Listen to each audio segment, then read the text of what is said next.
শিৱসাগৰক মই ধুবুৰী বনাই দিম। শিৱসাগৰক ধুবুৰী বনাম, শিৱসাগৰ বনাই ধুবুৰীক শিৱসাগৰ বনাই দিম। এতিয়া শিৱসাগৰক ধুবুৰী বনাই দিব আজি কংগ্ৰেছৰ চোলা পিন্ধা এজন নেতাই। আমচু এৰি আহি কংগ্ৰেছত যোগদান কৰা এজন সংখ্যালঘু নেতাই। গৌৰৱ গগৈক সন্মুখত ৰাখি প্ৰাক্তন আমচুৰ সভাপতিৰ এই মন্তব্য। নাম তেওঁৰ ৰেজাউল কৰিম চৰকাৰ। আজি গুৱাহাটীৰ মানৱেন্দ্ৰ শৰ্মা কমপ্লেক্সত কংগ্ৰেছৰ এক যোগদান কাৰ্যসূচী অনুষ্ঠিত হয়। বিভিন্ন ৰাজনৈতিক দল তথা ছাত্ৰ নেতাই কংগ্ৰেছত যোগদান কৰে। তাৰ ভিতৰত অন্যতম আছিল আমচুৰ সদ্য পদত্যাগী সভাপতি ৰেজাউল কৰিম চৰকাৰ। দীৰ্ঘদিন আমচুৰ সভাপতি হৈ থাকি এইবাৰ সক্ৰিয় ৰাজনীতিত অংশগ্ৰহণৰ উদ্দেশ্যে আজি কংগ্ৰেছৰ চোলা পিন্ধিলে ৰেজাউল কৰিমে।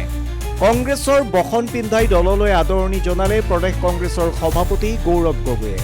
কংগ্ৰেছত যোগদান কৰিয়ে ৰেজাউল কৰিমে কৰিলে এক বিশেষ মন্তব্য।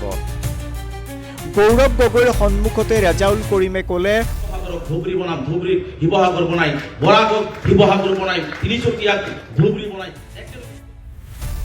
লগে লগে উত্তাল সামাজিক মাধ্যম।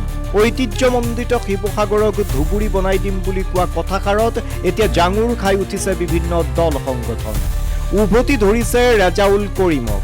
গৌৰৱ গগৈৰ সন্মুখতে এই মন্তব্য কৰিবলৈ সাহস পালে ক'ত ৰেজাউল কৰিমে।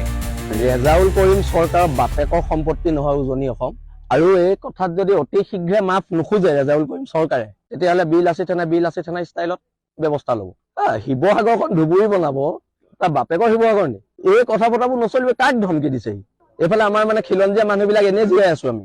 ৰেজাউল কৰিম চৰকাৰ ধমকি খাবলৈ জীয়াই আছো। এজন বংগমূলীয় মানুহৰ ধমকি খাবলৈ ইয়াত খিলঞ্জীয়া মানুহবোৰ জীয়াই আছে। যদি যুঁজ লাগু বুলি কৈছ চিধা চিধি ক'ব লাগে। উজনি অসমৰ মানুহতো বহি নাথাকিব নহয়। যদি লাগু বুলি কৈছে চিধা চিধি ক'লেই হয় কথা বতৰাবিলাক। ক'ত যোগদান কৰিছে সেইটো কথা আমাৰ কাৰণে মেটাৰ নকৰে।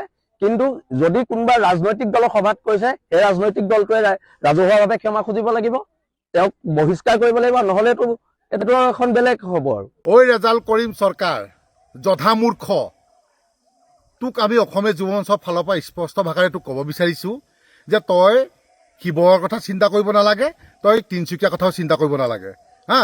গতিকে আমাৰ শিৱসাগৰত হওক, তিনিচুকীয়াত হওক, আমাৰ খিলঞ্জীয়া ভূমিপুত্ৰ, আমাৰ মুছলমানসকল বহুত আছে যেনেকি গুণী জ্ঞানী। গতিকে তেওঁলোকে চিন্তা কৰিব। তোৰ নিচিনা এটা মিয়া বাংলাদেশী আমাৰ ইয়াত তোৰ কোনো চাৰ্টিফিকেট নালাগে। গতিকে তই তোৰ নিজৰ অঞ্চলত তই ঠিক কৰি থাক। আৰু তোৰ যদি ইমান গুণী জ্ঞানী মানুহ, এই যিবিলাকে চুৰ কৰে, ডকাইত কৰে, নকল সোণ, নকল পইচাৰ লগত জড়িত, যিবিলাক ড্ৰাগছৰ লগত জড়িত, সেইবিলাকক জ্ঞান দে তই।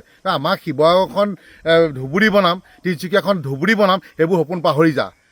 আৰু যি তই মুখ্যমন্ত্ৰীৰ কথা কৈছ যে এই মুখ্যমন্ত্ৰীক আমি উৎখাত কৰি দিম, গতিকে মই জনাতো তই মুখ্যমন্ত্ৰী নো মেডালো তই যোগ্য মানুহ নহয়। গতিকে তই চা, এইবোৰ ফটোৱা কথা নকবি। আমি অসমীয়া যুৱ মঞ্চটোক স্পষ্ট ভাষাৰে তোক এটাই কথা ক'ব বিচাৰিছোঁ যে তহঁতৰ যি এই মিয়া বাংলাদেশী যে মৰম প্ৰীতি, এই যি প্ৰীতি দেখাও, সেইকাৰণে মানুহে তহঁতক বিশ্বাসত নলয়। বুজিলি? আজি তই দেখুৱাই দিলি, আজি তই যোগদান কৰিছিলিহে। সেই আমচুটো খালি ধ্বংস কৰিলি। এতিয়া কংগ্ৰেছটো অকণমান জীয়াই আছিলেগৈ, এইটো কংগ্ৰেছটো আজি ধ্বংস কৰিবলৈ তই গুচি আহিলি।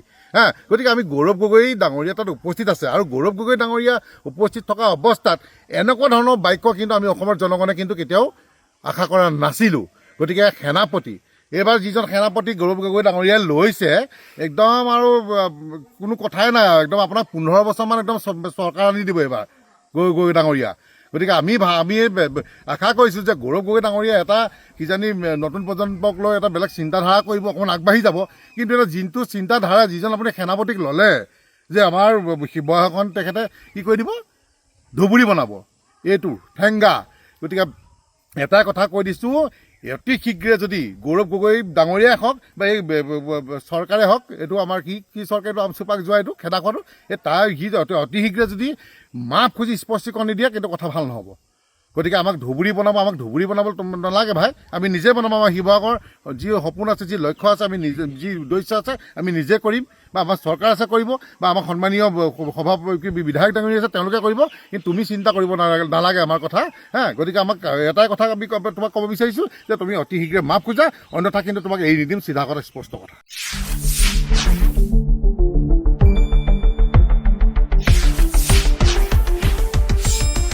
শুদ্ধ আৰু বিস্তৃত বাতৰিৰ বাবে চাই থাকক নিউজ ডেস্ক ৰিপৰ্ট।